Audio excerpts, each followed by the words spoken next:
Gaza and Israel. 3 rockets setting off air raid sirens in Tel Aviv. The sound sending panicked residents running for cover. And you can see smoke coming from explosions in Gaza City. The Israeli military says its aircraft have hit more than 350 targets since the beginning of its operation. Meanwhile, protests erupt outside the Israeli consulate on the east side of Manhattan. This as the NYPD steps up security around Israeli government offices and synagogues. Jim Dolan is in Times Square with more. Jim? Yesterday, Palestinian protesters marched here to Times Square this evening. Israeli protesters here at this hour holding a prayer service for the victims of the escalating violence there. The two sides, of course, worlds apart, but with this much in common, they are so worried about the safety of friends and relatives back home.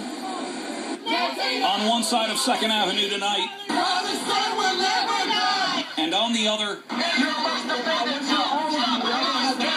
2 groups, 2 protests in New York over a vexing problem half a world away.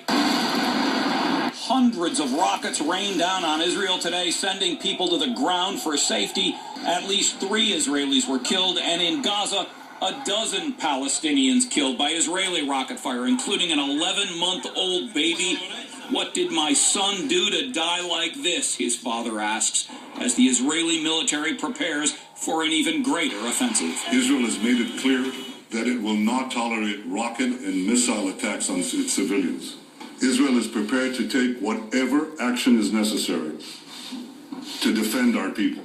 The Obama administration came down squarely on the side of Israel today, saying Hamas started it, Hamas can end it. We all want to see a de-escalation of the violence and that the onus rests squarely on Hamas.